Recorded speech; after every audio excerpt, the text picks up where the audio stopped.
Hello everyone and welcome to College Algebra Lecture 15. So in this lecture we're going to start looking at Chapter 5, which is on polynomial functions, and we'll look at several sections of Chapter 5. The first section is on a certain type of polynomial function that is of degree 2, which is called a quadratic function. Okay, we talked a little bit about quadratic equations early on in Chapter 2. Now we're going to talk a little more detail about quadratic functions. So first thing is the graph of a quadratic function is a parabola. So the graph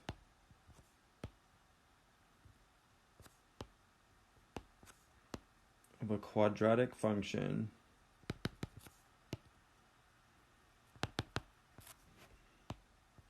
is a parabola. And it looks like this, where the point where the parabola turns, it's either going to be the lowest point or the highest point. In this case, it's the point 3, -7. This is called the vertex. So let me label all these things. So this is the vertex.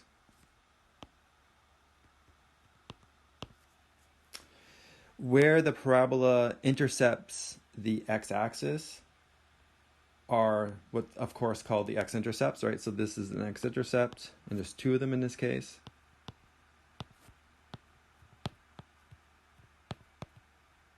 And there's also one here. And then where the parabola, where that graph crosses the y-axis, that's the y-intercept. So this would be the y-intercept. And also notice that this parabola is symmetrical, right, about this line. And so it's a vertical line that goes right through the vertex like this.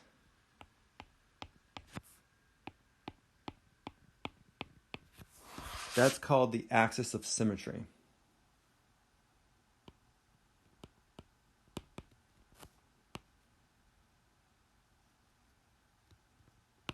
Okay, so that line is the axis of symmetry. And actually, it has an equation. So the vertex, that point 3, -7, that has the coordinates, usually we call the x-coordinate the h. So the 3 is h. And then we call the y-coordinate k of the vertex. So in this case, k is -7. So h is 3, k is -7. So the equation of that line of symmetry, it has the equation x equals h, right? In this case, x equals 3. In general, it's x equals h. For this particular example, is x equals 3. Right? So it's symmetrical. If you flip it, right, it's like a mirror reflection about that particular line.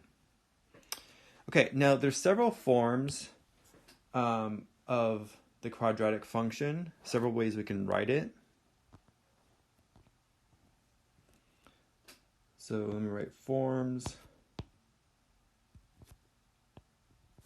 of quadratic functions.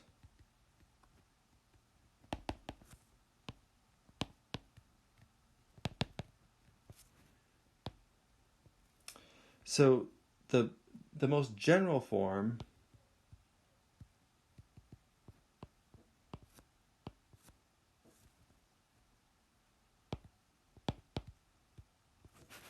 is the following, where we have f of x is equal to ax squared plus bx plus c.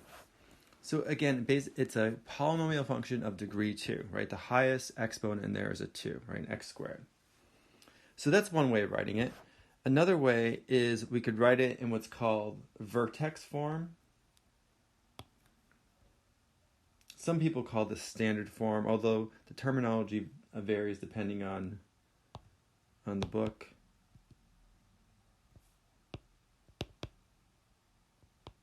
But I think it's easier to think of it as vertex form. You'll see why in a second. So vertex form. So the form of the equation, if it's in vertex form, is the following. It's f of x equals a, it's the same a, and then it's x minus h squared plus k. And you can see it involves h and k, right? Which, remember, h and k are the coordinates of the vertex. So that's why we call this vertex form. Now, often you will want to find the location of the vertex of that quadratic function. So here's how you do that. So to find the vertex,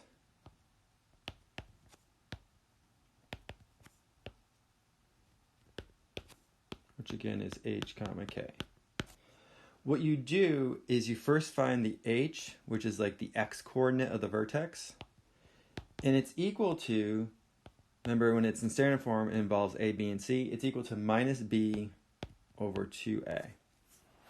So if you have your quadratic function in standard form and you know what a, b, and c are, you can find the x coordinate of the vertex by just computing negative b over 2a. And then to find the y coordinate of the vertex, which is the k, there's actually two ways you could do it. You could actually use an equation and directly compute it. You could say it's c minus b squared over 4a, and that will give you the y coordinate of the vertex.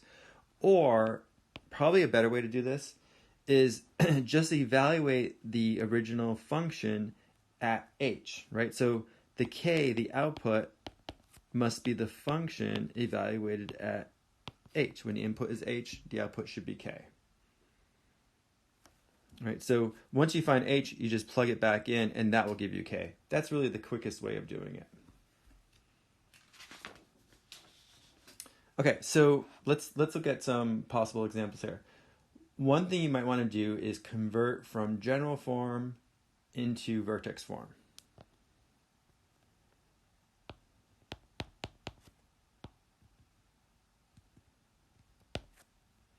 So convert from general form, and let's say the general form is f of x is equal to x squared minus 12x plus 32. Let's say we want to convert that quadratic function into standard form, which is vertex form. I write it as vertex form.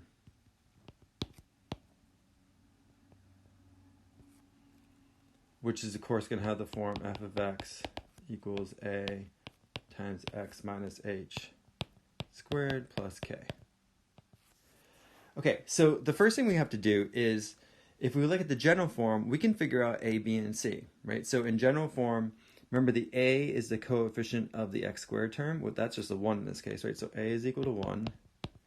The b is the coefficient of the x term, of the linear term, so b is negative 12. And the c is going to be the constant, which in this case is a positive 32. Okay, so first thing I want to compute is h. Well, I know that h, right, this is the x coordinate of the vertex. H is given by the formula negative b over 2a. So I'm going to plug in b. Just be careful with signs here. It's negative 12 over 2 times 1. Well, this is going to be 12, right? Positive 12 over 2, which is positive 6. And then to find k, I'm going to evaluate the function at h, which in this case is at 6. So I go back to the general form, and where I have an x, I plug in 6. So 6 squared minus 12 times 6. Plus 32. So this is what, 36, right? Minus 72 plus 32. And if you work that out, this is going to be, let's say, negative 36 plus 32 is negative 4. So that's negative 4. So we know now that h is equal to 6, k is equal to negative 4, right? So the vertex has the coordinates 6, negative 4. Now, if I want it in vertex form, that's ultimately what I want here. Well, the a is the same as what it was in general form. So the a is still 1.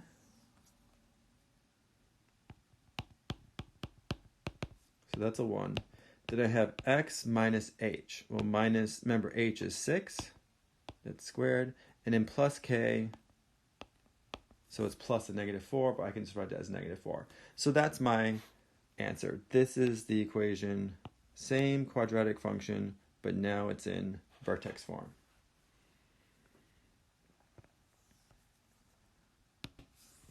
Okay, next we want to discuss the domain and range of quadratic functions.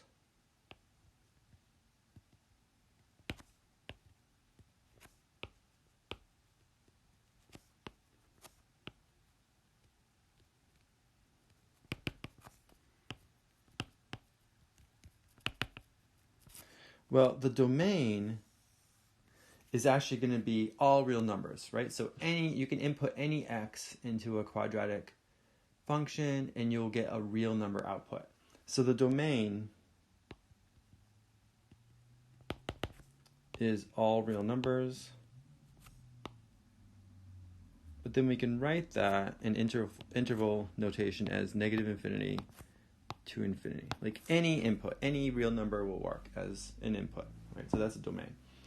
Then the range depends on the shape of the parabola, right? Does it open up? Does it open down? So let me draw this out. So let's say I have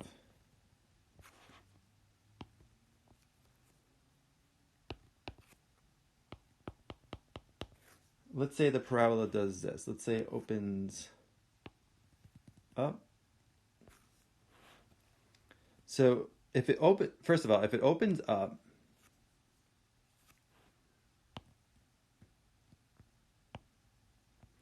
that means that the a, right, the coefficient of the x squared term, is greater than 0. Right? So actually the a tells you whether it opens up or down.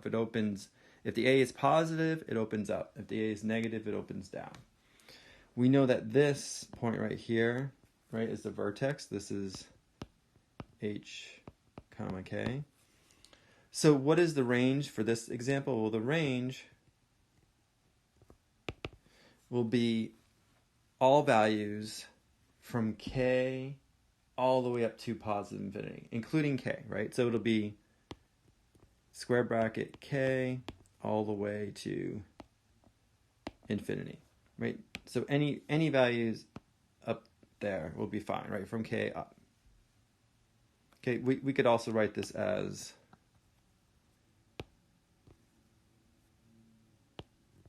remember, k is the same thing as f of h, comma, infinity. Then the other case is, let's say the function opens down. The parabola opens downward. So something like this.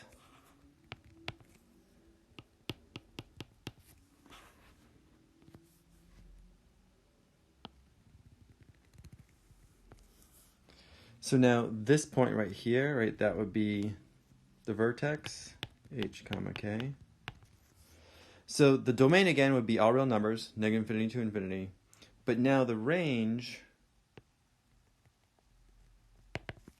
would be from negative infinity up to k, and including k, right? So it'd be all the values starting at negative infinity all the way up to that point, right? That'd be all the possible outputs. Remember, the range is all the possible outputs.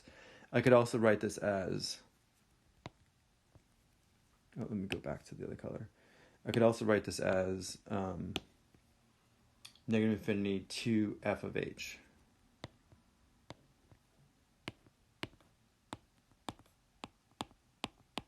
That's just another way of writing k, right?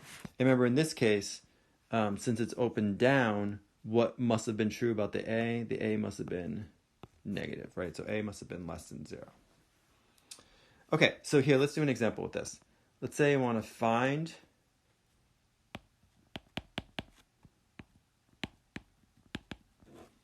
the domain and range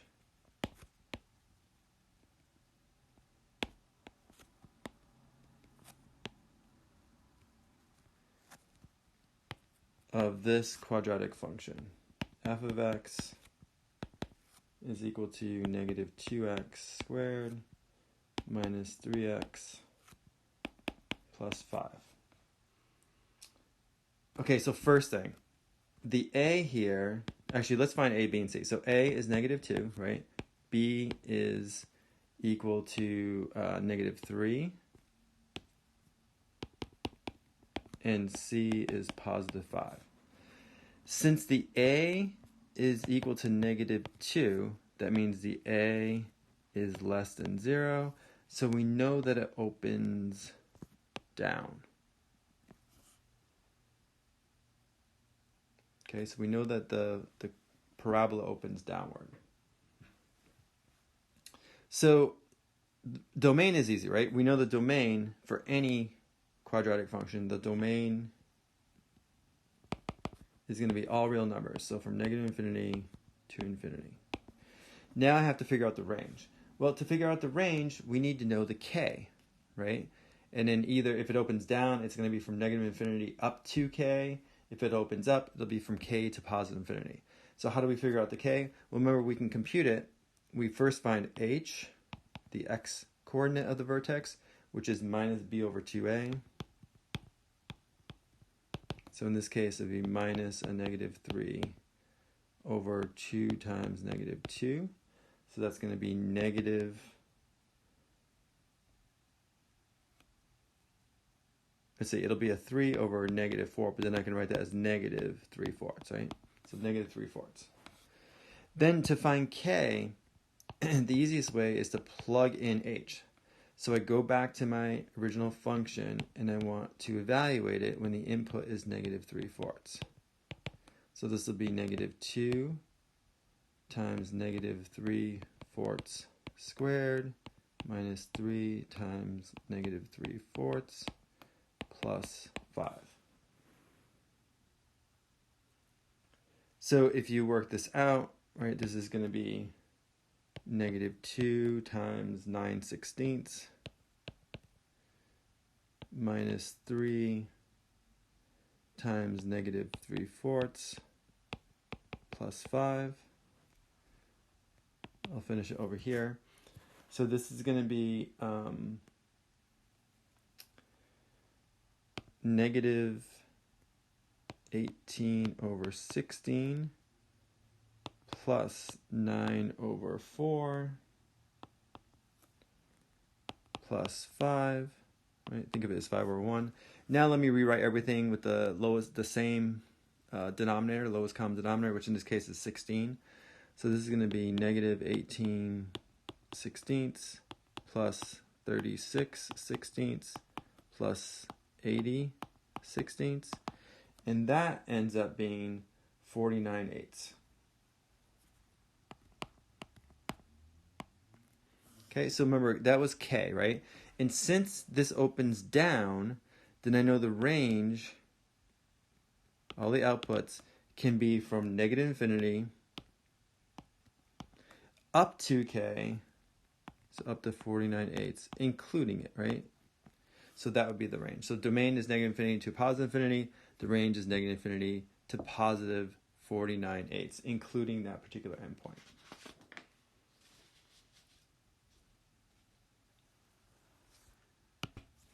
Okay, now what I want to look at is some applications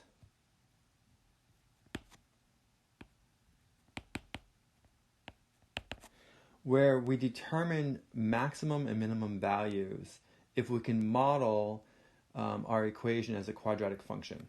So I'll say determining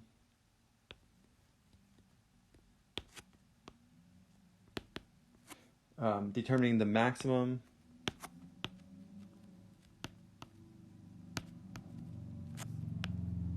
and minimum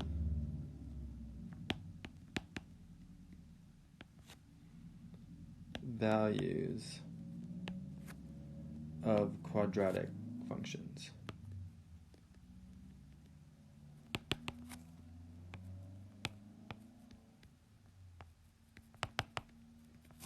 So if I have some application, right, some situation, and I can model it as a quadratic function, remember a quadratic function, when you plot it, right? It looks like a parabola, so it looks something like this. Let's say, in this case, it opens up. And this point right here, this vertex, is going to be like a minimum value.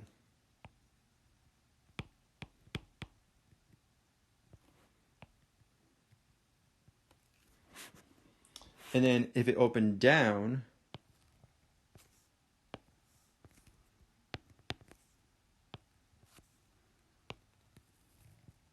then this point, the vertex, is going to correspond to a maximum value.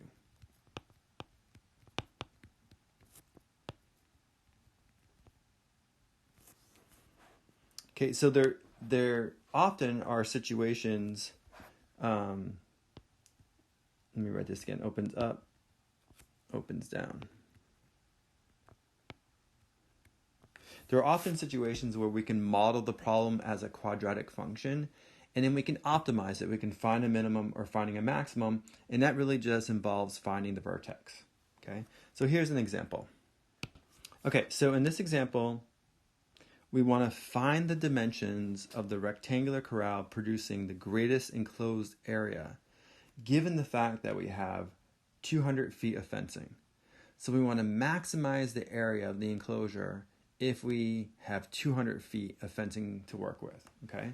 So what I would do first is draw a picture, right? We got to figure out what's going on here. So we know it's rectangular, so I'll draw a rectangle.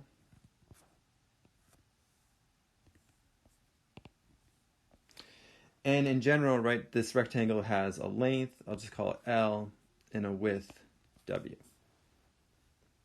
Okay, what else do I know? Well, I know that the perimeter is given as what? Well, I have 200 feet total of fence, right? So that means the perimeter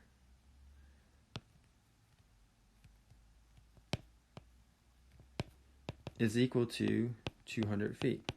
Right? I'll call that P for perimeter. So what's the perimeter of a rectangle? Well, in general, the perimeter is going to be 2 times L plus 2 times W, right? Because this side is L, this side is W, and you remember perimeter, you just add up all the sides. So it's really 2L plus 2W. And what do I want to do here? I want to actually maximize the area, right? And the area, well, what's the area for a rectangle? It's going to be the length times the width. So our goal, let me write the goal here. The goal is to maximize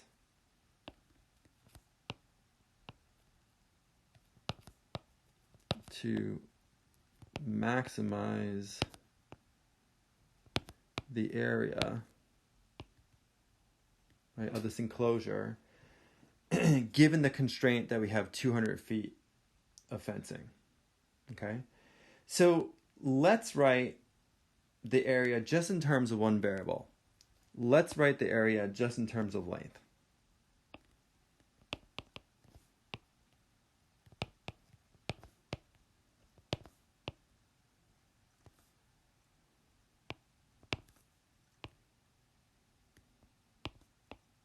And length we called L in this case, right? So length, which was L. So in other words, I want to write the area as a function of length, as a function of L. Well, right now I have area written as length times width, right? I have two variables there. So I need to somehow get rid of the W and rewrite that equation just in terms of the variable L. Well, I can do that based on the other information I have, right? I know the perimeter is 2 times L plus 2 times W. And we know that that perimeter has to be 200 feet because that was the total amount of fencing that we have. So I can write this as 200, that's P, is equal to 2L plus 2W. Now let's solve this for W. Okay, so I'm going to rearrange this equation, solve it for W. So I need to subtract 2L from both sides. So I have 200 minus 2L is equal to 2W. And then finally, I need to divide both sides by 2. So I'm going to get W is equal to 200 minus 2L over 2. And then, of course, we can you could factor out 2, or you could write it like this. You could say this is 200 over 2 minus 2L over 2. So I could simplify this and write this as W is equal to 100 minus L. All right, why did I do that? Because I want the area, so remember this is the area formula, which is length times width. I want it just in terms of L, just in terms of length. So I have to eliminate this W here. So I took the other equation, I solved it for W, and now what I can do is I can substitute that equation into there, right? Where I have a W in my area equation, I can put in the expression 100 minus L. All right, so let's do that on the next page.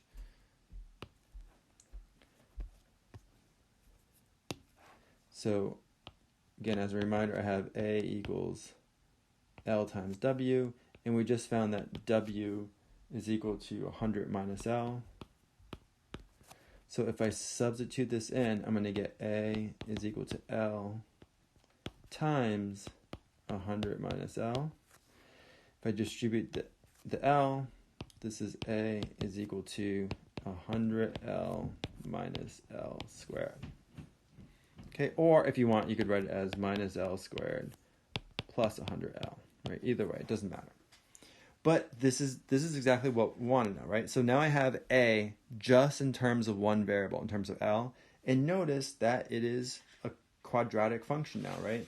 I can write, if you want, you could write this as A as a function of L is equal to minus L squared plus 100L. So I want to find the maximum area. Well, how do I find the maximum value? It's going to be the vertex, right? If you plot this, so if you plot this function, it looks something like this, right? Where this is, the y-axis is now our a-axis, right? That's the area. And the x-axis is L, right? So L, in this case, can vary between 0 and 100. What we want to find is we want to find this vertex. All right, so we want to find the vertex h comma k. It looks like we can just read it off. It looks like it's going to be 50 comma 2500, but let's make sure we find it exactly. Okay, so remember how to do that. First find the x coordinate, first find the h. Well, remember that's minus b over 2a. Well, in this equation, the a, so this is really in general form, right? The a is -1, and the b is 100, and the c is 0, right? So h equals negative b over 2a. So h is going to be negative 100 over 2 times -1. Well, that's going to be positive 50. And that looks like, this looks like 50 right here, right? So that looks correct for h. And then how do I find k? Well, k, the easiest way is to evaluate the area when the input is 50. So this will be negative 50 squared plus 100 times 50. And if you do that, you're going to get 2,500.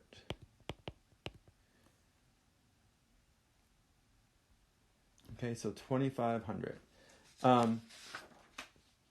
It really has units, right? In this case, it's feet. So this would be 2,500 feet squared.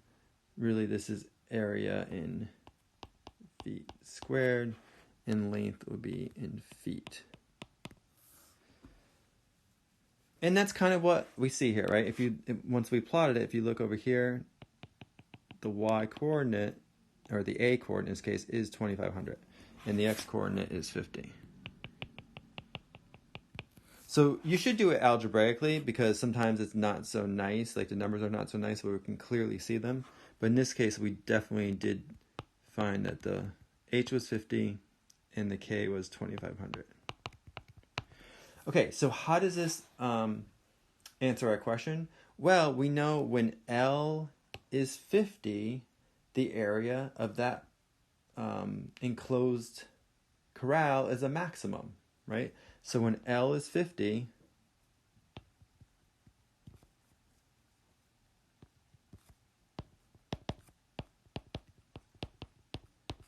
the area is a maximum.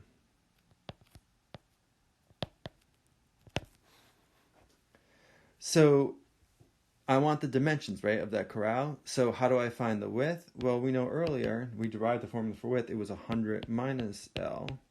So in this case, the width would be 100 minus 50, which is also 50. So it turns out if you want to maximize the area of that fenced-in region, and you might have intuitively figured this out, you want to make it a square, right? You want to make it 50 feet by 50 feet. So the length is 50 feet and the width is 50 feet, and that will maximize the area. So this gives you a maximum area.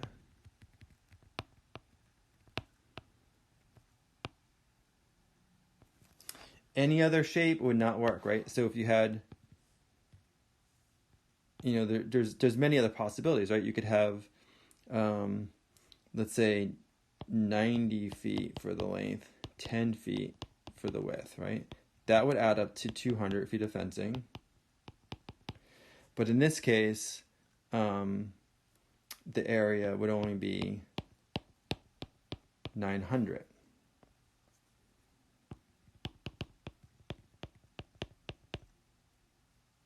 Square feet, right? Where the maximum we know, the area is 2,500 square feet. And that's the largest it can be. So if you want to maximize your area, then you would make the length and width both 50 feet in this case. All right, here's another maximum minimum type problem. Okay, so in this example, it says we are staying on the top of a 720 foot tall building and launch a small object upward. So we let's say throw a small ball upward. The object's vertical position, so the object's ball, its vertical position, measured in feet after t seconds, is given by this quadratic function, right? Y of t equals negative 16t squared plus 192t plus 720. And the question is, what's the highest point that the object reaches, and when does the object hit the ground? Okay, so the first thing that we should do, just to get an understanding of what's going on here, is to graph that function, right? Which I did here in blue. So this is a graph of y equals negative 16t squared plus 192t plus 720, right? So this is the y-axis, this is the t-axis. And notice, right, a couple of things. When the time is 0, right, at 0 seconds, if we plugged in 0 into the equation, the y, the vertical position, would be 720, right? That's the height that it was launched at. And we can see that from the graph as well, right? This point right here, that is the height at launch. So this is the height at launch. And then if we want to find the highest point that the object reaches, what are we really looking for? Well, we're going to be looking for the vertex, right? And in this case, that's right here. Remember, it has coordinates, we call them general HK. Well, the H in this case is basically the time at which it reaches maximum height, and then the K would be the actual maximum height. Okay, and then to answer the last question, when does the object hit the ground? Well, again, if you look at this, right, remember, this is time, this is vertical position. So as time goes on, right, the vertical position is increasing, it reaches the maximum height. Then it decreases, and at this point right here, when the y is 0, that's the time when it hits the ground. So this point right here, this is the time when the object hits the ground.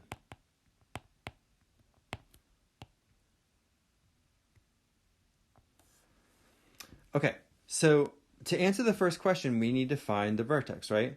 Well, we know how to find the vertex if we have a quadratic function. So let's do that first.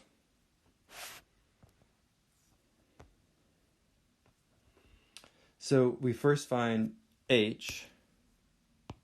Right, remember, h is negative b over 2a.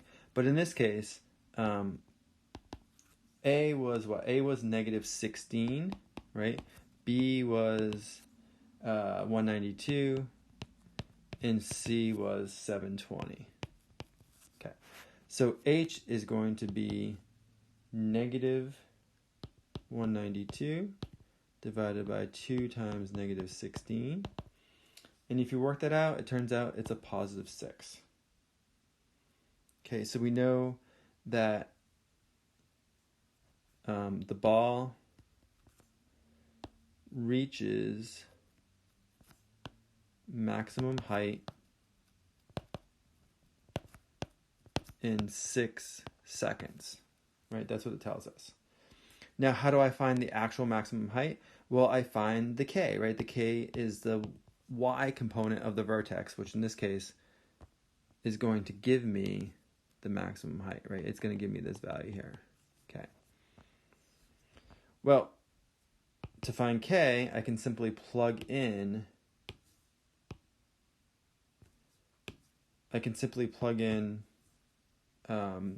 my h, which was 6, right? So I want y of 6. So wherever I have a t, I plug in 6, right? So this is going to be negative 16 times 6 squared plus 192 times 6 plus 720. And if you work this out, this turns out to be 1,296 feet. And actually, if you look at this graph, right, it was right around 1,300, so it's a little bit less than 1,300, which is exactly what we expected. Okay, so that's the maximum height. Now I want to find the time when the object hits the ground.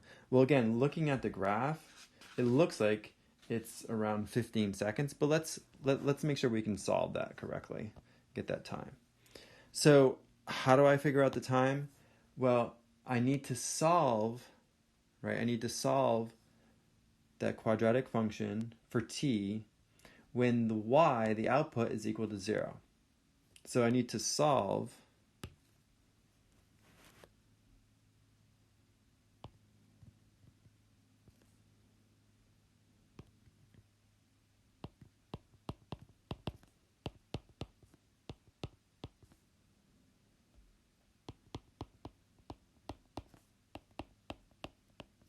I want to solve when that expression equals 0, when the y is equal to 0.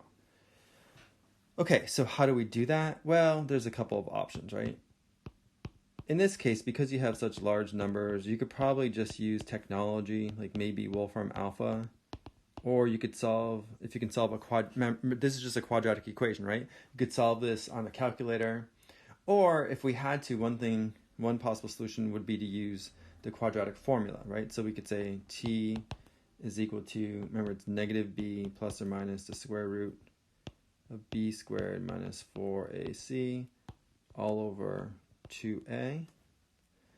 So in this case, we're going to have t is equal to negative 192 plus or minus the square root of 192 squared minus 4 times negative 16 times 720 all over 2 times negative 16. And it turns out the solutions that you're going to get, and you should double check this, is t equals negative 3 and t equals 15. Well, the negative 3 isn't really a physical solution, right? Because it's like backwards in time. Actually, if you look at it here, the negative 3 comes from this solution right here, right? This is the negative 3. But we're starting at time equals 0 and we're going forward into time. So really the only like physical solution would be the positive solution, which is the 15. And that's what we saw from the graph there.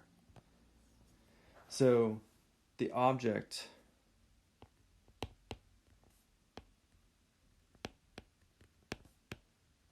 will hit the ground in 15 seconds.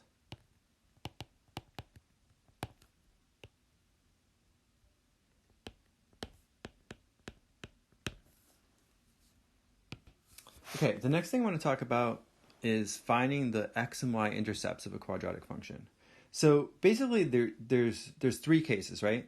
So this first case, this is a case where I have a y-intercept. In fact, you're always going to have one y-intercept with a quadratic function. So here's my y-intercept. But since the parabola never intersects the x-axis, in this case, there's no x-intercepts. So that's one possibility. There's no x-intercepts. Actually, if you were to solve it, you would get 2 complex numbers. There are 2 complex conjugates that would be the x-intercepts. But there would be no real numbers, right? No real number answers. So we would say there's no x-intercepts. You can see that from the graph. Okay, second case. Second case is that you have, of course, a y-intercept again, one y-intercept. And then you have just one x-intercept. In this case, it'd be right here.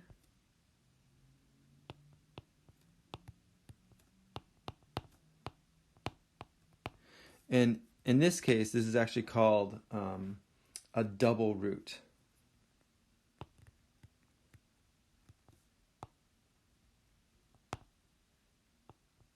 Or it's a root of multiplicity 2 in this case.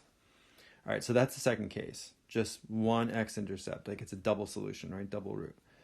The third possibility would be this, where, again, of course, you have one y-intercept, but you would have 2 x-intercepts. So that would be an x-intercept, and that would be an x-intercept. So there would be 2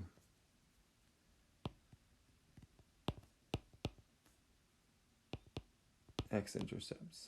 And actually each of them would be a single root.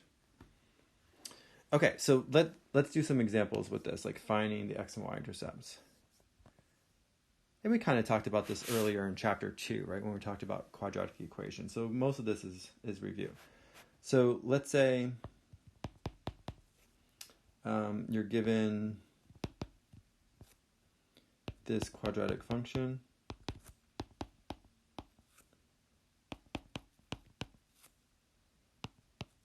And we want to find the x and y intercepts.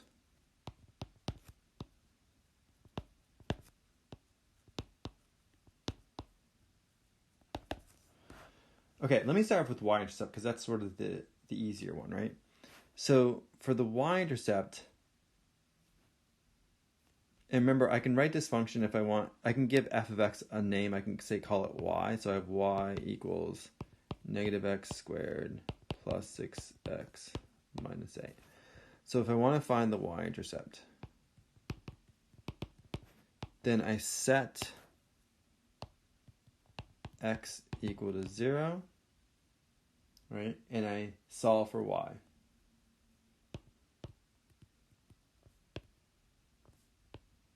Which is really the same thing as evaluating the function at 0, right? I could also find f of 0, same thing. So in this case, it would be y equals negative 0 squared plus 6 times 0 minus 8. So that's going to equal negative 8. So my y-intercept is going to be the point 0, comma, negative 8.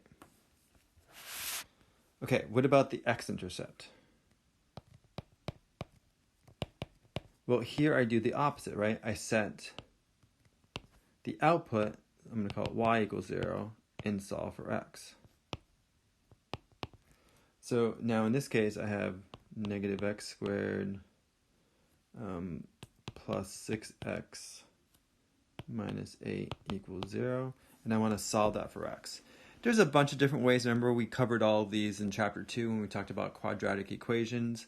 Probably the easiest is to factor if you can. And actually, because I have a negative one there, I'd rather have a positive one in front of the x squared term. So I'm just going to multiply everything by negative 1 first, just to make that positive.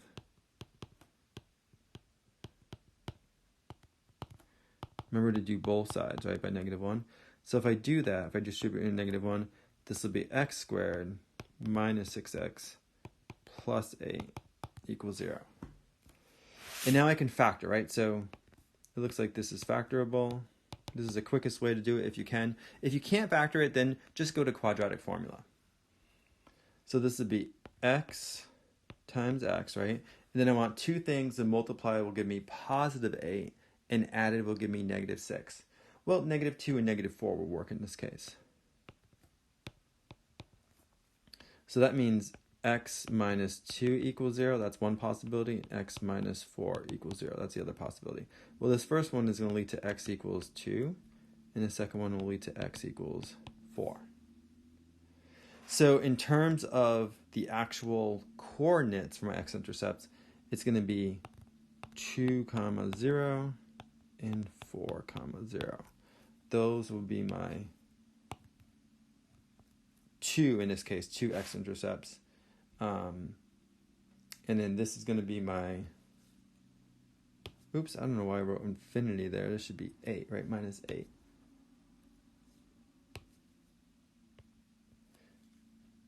So that will be my y-intercept, 0, negative 8. Okay, here's another question.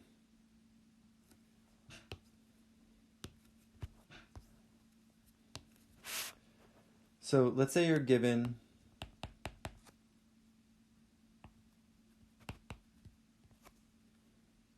y equals negative x plus 4 squared plus 4. Okay, and there's several questions I want to ask about this. So first question, does the parabola open up or down?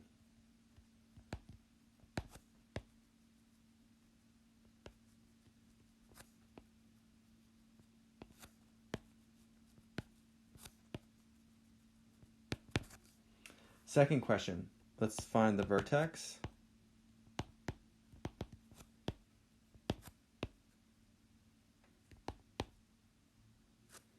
Remember, that's the h comma k. And then find the equation of the axis of symmetry.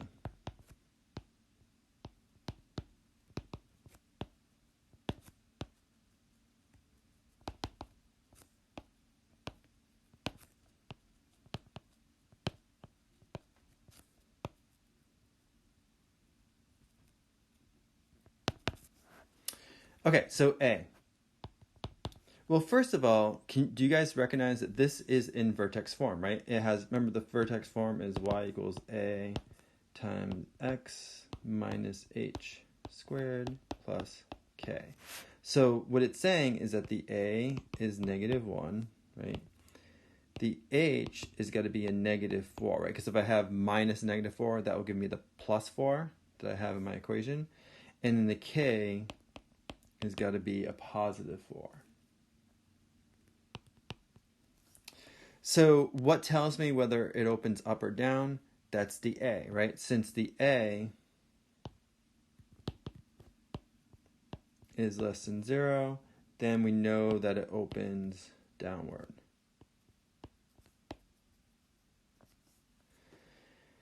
Okay, find the vertex. Well, since it was in vertex form, it was really easy, right? In fact, we just listed out the values, right? The H is negative 4, and the K was positive 4.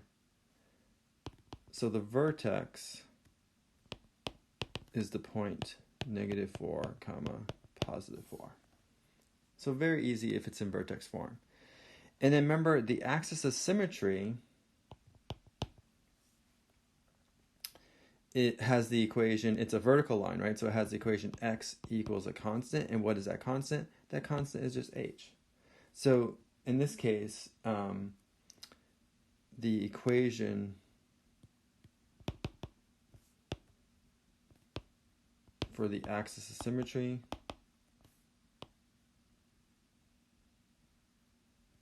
is simply going to be x equals h, but h was -4. It's the vertical line that it's reflected about.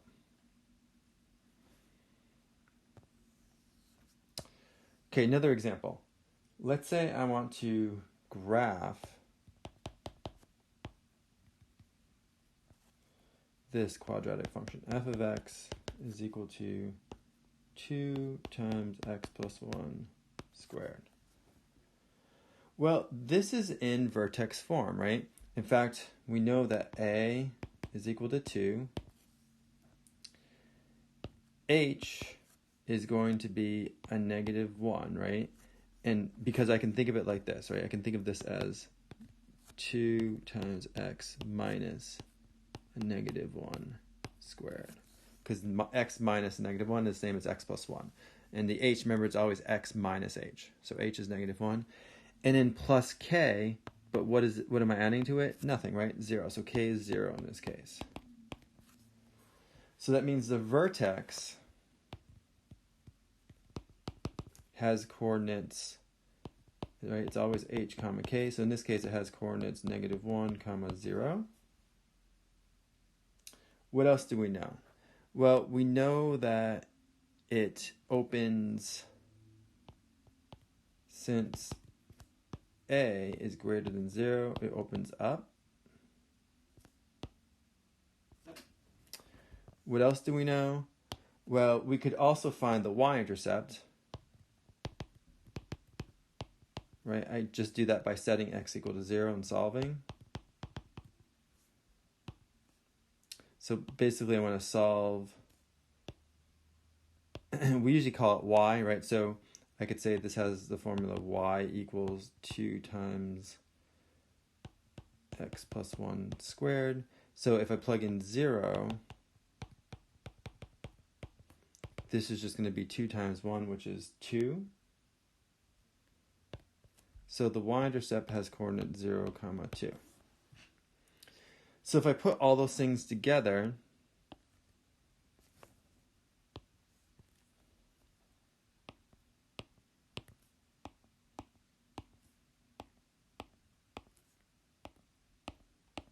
this is x, this is f of x. Let's see, the vertex was at -1, 0, so that's right here.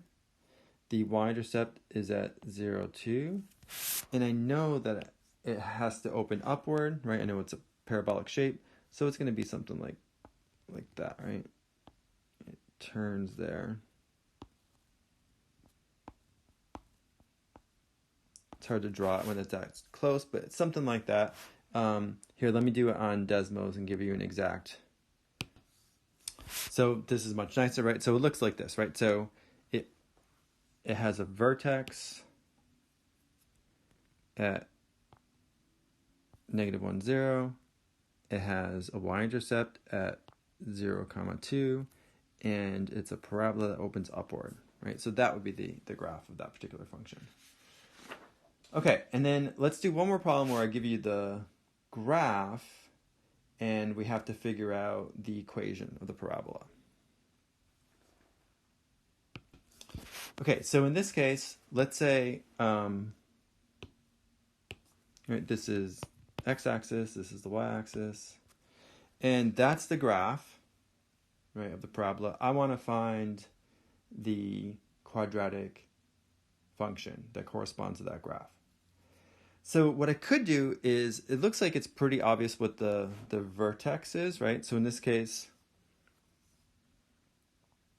I'll do it in blue. So the vertex is right there, right? So the vertex has coordinates, what? It has coordinates 2, 3. So that tells me that h is equal to 2 and k is equal to 3. What else do I know? I know that the y-intercept is right there. So the y-intercept has coordinates 0, comma, -5.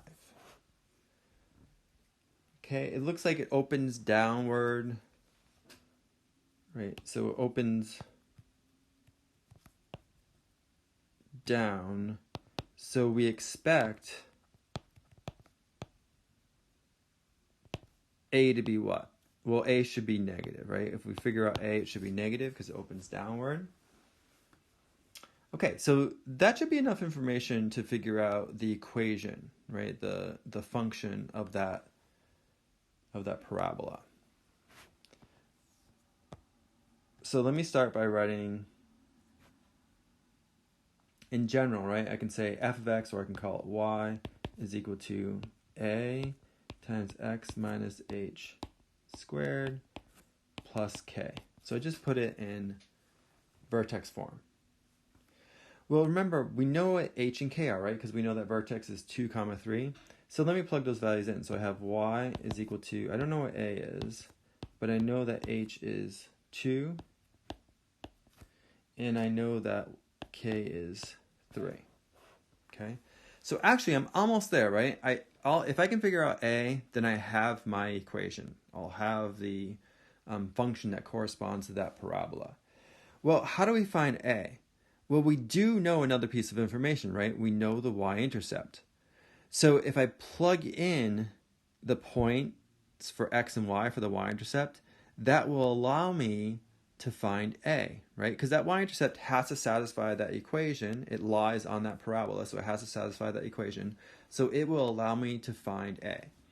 So where I have an x, remember the y-intercept has coordinates 0, comma, -5, right? So this is x, y. That has to satisfy this equation. So where I have an x, I plug in 0. Where I have a y, I plug in -5. So y is -5. I don't know a, but that's what I'm going to try and find. For x, I plug in 0 plus 3, right? So now let's simplify this. So I have -5 is equal to, well, 0 minus 2 is -2. It's squared, right? The whole thing, -2 is squared. So that's going to be 4a plus 3. So now I can solve for a, right? I'll subtract 3 from both sides. So I have -8 is equal to 4a, and then divide by 4. So in this case, my a is equal to -2. Well, that's good. We knew it should have been negative, right? Because it's open downward, and we got -2. So that makes perfect sense. So finally, I can put everything together. The equation must have been y equals a, but that's -2, times x minus h, but we know that was 2 squared plus k is 3. And of course, I can write it as a function. You could say f of x is -2 x minus 2 squared plus 3. All right, great. So that's all I want to talk about now for quadratic functions. Next time we will talk about 5.2, where we get into power functions and in polynomial functions in general. Great, thank you.